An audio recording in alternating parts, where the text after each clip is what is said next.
अब तक हमने देखा अदिति प्रेम से गुस्सा हो जाती है उसे अचानक किस करने पर और वहाँ से चली जाती है और गार्डन में जाकर रोने लगती है। वहीं प्रेम भी उसके पीछे जाता है जहाँ उसे अदिति को रोता देख काफ़ी दुख होता है। जिसके बाद अदिति बेहोश हो जाती है जिसे प्रेम उठाकर लाता है और डॉक्टर को बुलाता है। डॉक्टर उसका चेकअप करके वहाँ से चले जाते हैं। वहीं निशा जब अदिति को ऐसे देखती है उसे काफ़ी तकलीफ होती है और प्रेम पर गुस्सा आता है, लेकिन वह उसका चेहरा देख चुप हो जाती है क्योंकि वह प्रेम की हालत समझ जाती है। वह देख सकती थी कि जितनी फिक्र उसे है अदिति की उतनी ही फिक्र प्रेम को भी है, जिसे देख वह प्रेम से कुछ नहीं कहती। अब आगे निशा की हिम्मत नहीं होती कि वह प्रेम से कुछ भी कहे क्योंकि वह समझ चुकी थी जितनी फिक्र उसे अदिति की है उतनी ही फिक्र उसके चेहरे पर भी दिख रही थी। इसलिए वह उसे कुछ नहीं कहती और अदिति के सिरहाने जाकर बैठ जाती है। कुछ घंटे यूं ही बीत जाते हैं जिसके बाद अदिति को होश आता है। इन घंटों में निशा, प्रेम और देव उसके पास ही बैठे थे। तीनों की नज़र एकटक अदिति पर थी और तीनों ही फिक्रमंद थे। जब उन्होंने देखा कि अदिति को होश आ रहा है तो प्रेम की हिम्मत नहीं होती कि वह अदिति के सामने रुक सके। इसलिए वह कहता है, प्रेम, देव अदिति के लिए खाना ले आओ निशा से, उसे तुम खाना खिलाकर ये दवाइयाँ दे देना। यह कहकर प्रेम वहाँ से उठकर रूम के बाहर चला जाता है। वहीं निशा देव अदिति के लिए खाना लेने चला जाता है और निशा प्रेम से कुछ कहना चाहती थी, लेकिन उसे समझ नहीं आ रहा था कि वह उससे क्या कहे क्योंकि वह इतना समझ चुकी थी उसके जाने के बाद रूम में कुछ तो हुआ है जिससे दोनों हट हुए। इसलिए वह भी कुछ ना कहना ही सही समझती है और अदिति जो होश में आ चुकी थी को उठाकर बेड पर बिठाती है। निशा अदिति को बैठाते हुए आराम से, अदिति, मैं यहाँ कैसे? मैं तो बाहर गार्डन में थी, तो फिर यहाँ कैसे? और तू तो सो रही थी ना, फिर अचानक से यहाँ कैसे? निशा समझ चुकी थी कि अदिति बाहर बेहोश हो चुकी थी, जिस पर प्रेम उसे अंदर लाया होगा। निशा, बताती हूँ, पहले बैठ तो सही आराम से। तभी देव वहाँ आ जाते हैं खाने की प्लेट लेकर। वह प्लेट निशा को देता है और 2 कदम पीछे जाकर खड़ा हो जाता है।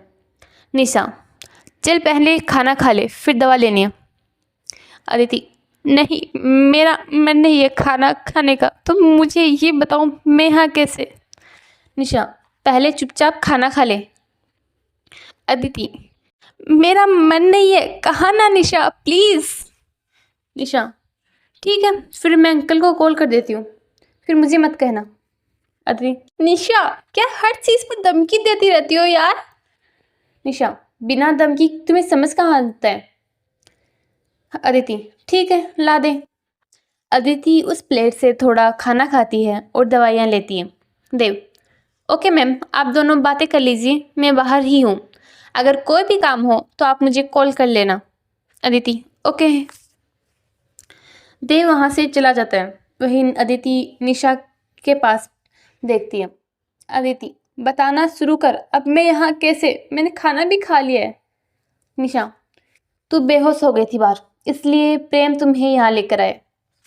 अदिति को प्रेम का नाम सुनकर गुस्सा आता है, लेकिन वह अपने आप को कंट्रोल करके रखती है। अदिति, ठीक है, तू सो जा, मुझे नींद आ रही है, मुझे सोना है। निशा, हाँ वो तो दिख रहा है कि तुम्हें नींद आ रही है। अदिति निशा से कुछ नहीं कहती। निशा, अदिति, बता ना क्या हुआ था मेरे जाने के बाद जो तू बाहर चली गई और ऐसे रो रही थी? अदिति अपना चेहरा दूसरी तरफ करते हुए, कुछ नहीं। निशा, अब मुझसे भी छुपाएगी अपना दर्द? देखना अदिति मेरे पास। अदिति अब अपने ऊपर और कंट्रोल नहीं कर पाती और निशा के गले लगकर रोने लगती है। वही निशा ने इसकी उम्मीद नहीं की थी अदिति ऐसे रोने लगेगी, क्योंकि वह जानती थी अदिति काफ़ी स्ट्रांग है, इसलिए अब उसे घबराहट होने लगती है और वह अदिति का सिर सहलाते हुए उसे शांत करने लगती है। निशा, अदिति प्लीज मुझे डरा मत, ऐसे बता ना क्या हुआ है जो तू ऐसे रो रही है। अदिति बस उसे गले लगाकर रोए जा रही थी। निशा अदिति को खुद से अलग कर उसके दोनों हाथों को पकड़ते हुए, रोना बंद कर और बता क्या हुआ है। अदिति निशा को रोते रोते सारी बात बताती है, जिसे सुनकर पहले निशा को काफी गुस्सा आता है, लेकिन बाद में उसे प्रेम का चेहरा याद आता है, जिस पर अदिति के लिए प्यार साफ से लग रहा था। वह अदिति को समझाना चाहती थी कि शायद प्रेम ने सब जेलसी में किया, लेकिन उसे यह सही टाइम नहीं लगा, जिस पर उसने अदिति से कुछ नहीं कहा और उसे शांत कराकर सुलाने लगी, क्योंकि वह जानती थी कि इस वक्त अदिति से बात करना सही नहीं होगा। थोड़ी ही देर में अदिति सो जाती है, जिस पर निशा भी उसके बगल में आकर सो जाती है, लेकिन उसे नींद नहीं आ रही थी। वहीं यही सोच रही थी कि क्या प्रेम अदिति के लिए सही है या नहीं, या राज। वह आज प्रेम और राज में कौन अदिति के लिए सही है, यही सोचे जा रहे थे। वहीं दूसरी तरफ प्रेम रूम में उदास दीवार से सिर टिकाए बैठा था। उसे अपनी आज की हरकत और अदिति की हालत बार बार याद आ रही थी, जिस वजह से वह बार बार अपना हाथ दीवार पर मार रहा था।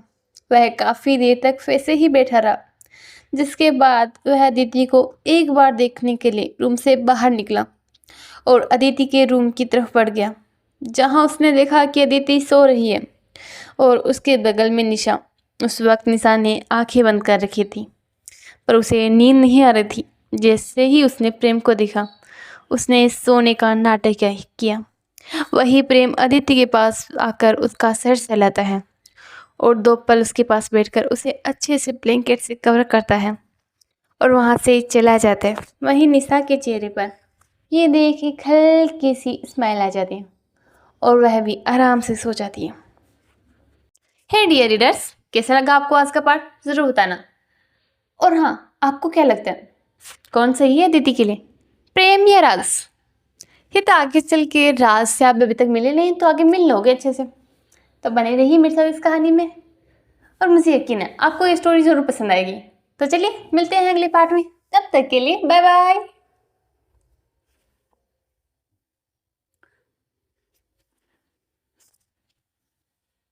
एपिसोड 33। अब तक हमने देखा अदिति को अंदर लाने के बाद प्रेम डॉक्टर को बुलाता है और अदिति के पास बैठा रहता है। जब प्रेम देखता है कि अदिति को होश आने वाला है, वह देव और निशा को अदिति को खाना खिलाने के लिए बोलकर वहां से चला जाता है। वहीं निशा अदिति को खाना खिलाकर सुलाती है और सोते सोते ये सोच ही रही होती है कि अदिति के लिए राज और प्रेम में कौन सही है। तभी वह देखती है कि प्रेम रूम में आ रहा है और अदिति को देखकर उसे ब्लैंकेट से कवर करके वापस चला जाता है, जिसे देख निशा के चेहरे पर हल्की सी स्माइल आ जाती है। अब आगे अगली सुबह, जब सुबह अदिति उठती है तो उसे कल की सारी बातें याद आती हैं, जिस पर उसकी आंखों में आंसू आ जाते हैं। लेकिन वह अपने आंसू जल्दी ही पोंछकर बैठ जाती है और अपने साइड में देखती है जहां निशा सो रही थी। अदिति बेड से उठकर बाथरूम में चली जाती है और शावर लेकर बेड बाहर आती है। इस वक्त उसने बाथरोब पहना था, जो कि उसके घुटनों तक आ रहा था। वहीं उसी वक्त प्रेम वहाँ आता है। वहीं अदिति ने एक पल उसकी तरफ देखा, जिसके बाद उसकी आंखों में फिर से गुस्सा आने लगा, इसलिए उसने उससे कुछ नहीं कहा और तैयार होने लगी। वहीं प्रेम को अदिति का इसे इस तरह नज़रअंदाज करना अच्छा नहीं लगा, लेकिन उसने उससे कुछ नहीं कहा और अपने कपड़े लेकर बाथरूम में चला गया।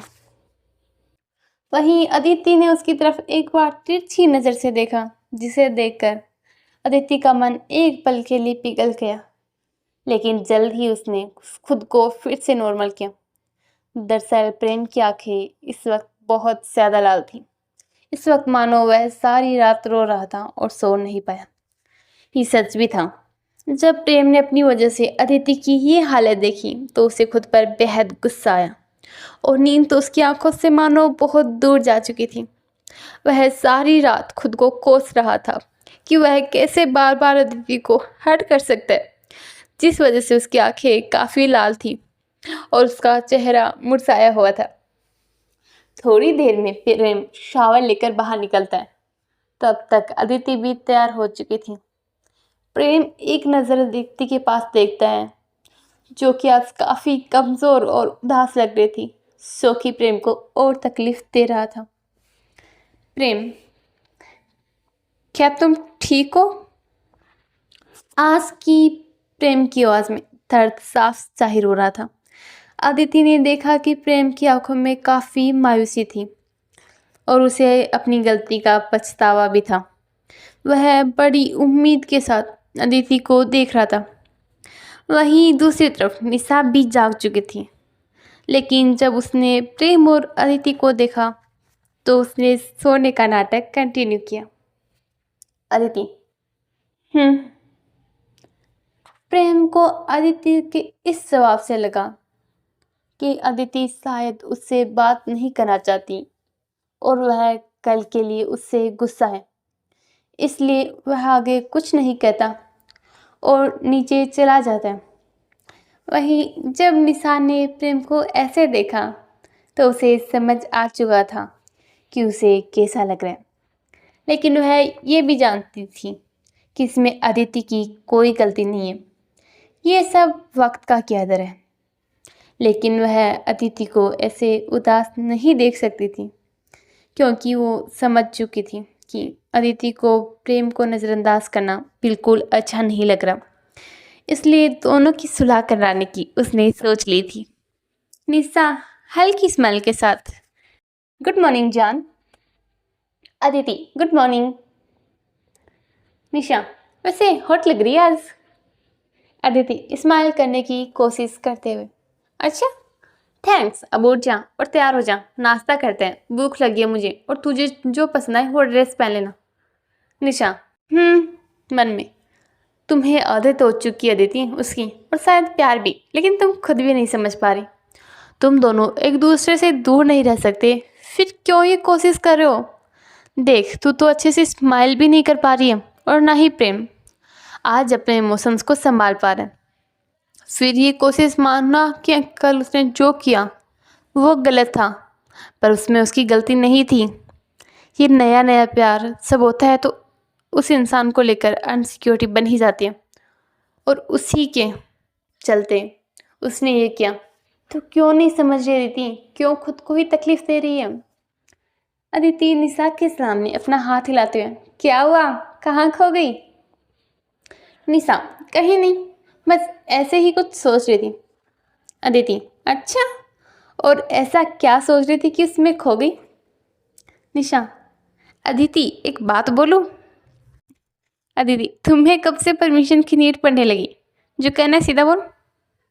निशा, क्या तू प्रेम से अभी भी गुस्सा है? अदिति, तो इन सब चीज़ों से दूर है। अदिति, वैसे भी मैं इन सब चीज़ों को हैंडल कर सकती हूँ। निशा, तो क्या हुआ, अब तुम मुझसे भी छुपाओगे? अदिति, ऐसा कुछ नहीं है। निशा, तो बताना फिर। अदिति इस पर शांत हो जाती है और कुछ नहीं कहती, या यूँ कहो उसे समझ ही नहीं आ रहा था कि वह क्या कहे। वहीं निशा भी ये बात अच्छे से समझ रही थी। वह अदिति के पास देखती हैं और उसका चेहरा अपने पास करती हैं। हे डियर रीडर्स, कैसी लग रही है आपको हमारी स्टोरी? जरूर बताएगा। तो चलते हैं, मिलते हैं अगले पार्ट में जल्दी। तब तक के लिए बाय बाय।